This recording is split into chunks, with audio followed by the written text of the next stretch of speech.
My husband kicked me in front of his friends and mistress at the company party, and my revenge was no. The kick didn't hurt my body as much as it shattered my soul.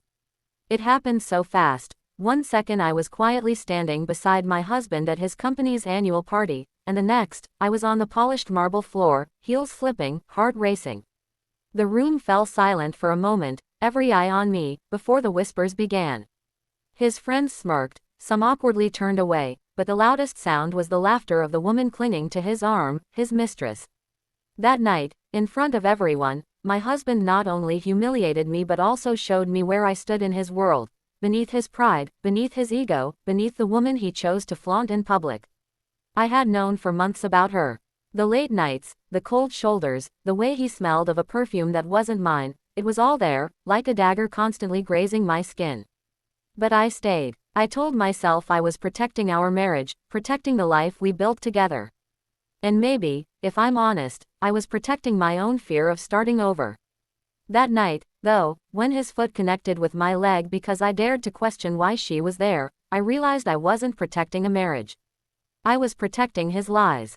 The humiliation burned. My chest tightened, but I swallowed my tears. He expected me to cry, to beg, to apologize even. That was his way. But instead, I stood up.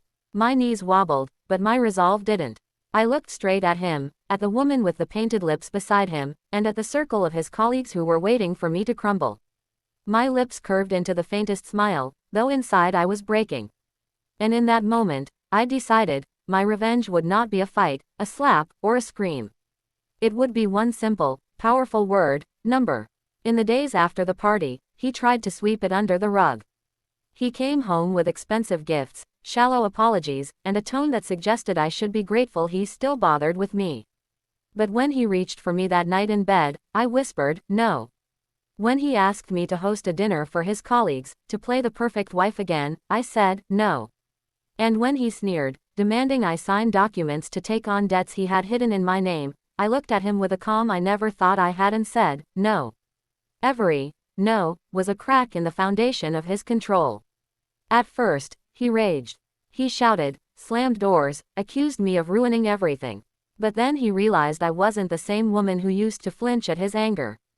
I had found something stronger than fear, I had found my worth. While he spiraled, I quietly built my escape.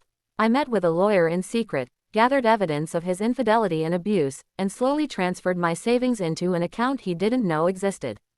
I reconnected with my parents, who had always suspected something was wrong but respected my silence. I even began attending counseling, not for the marriage but for myself, because I needed to heal the parts of me that had learned to accept less than love.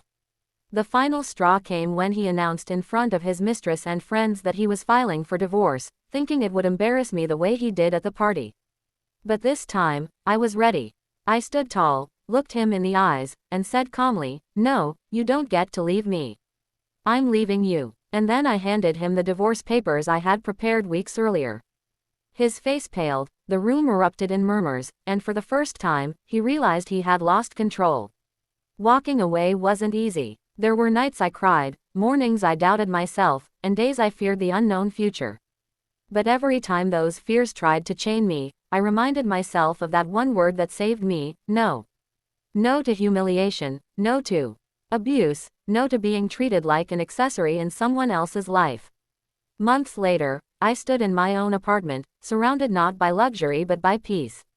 I had started a new job, rediscovered old dreams, and even laughed again. My scars were still there, invisible but real, yet they no longer defined me.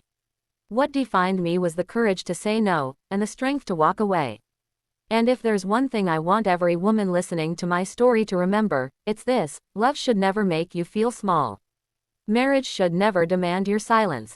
And no matter how broken you feel, you have the power to stand, to rise, and to say that one life-changing word, no.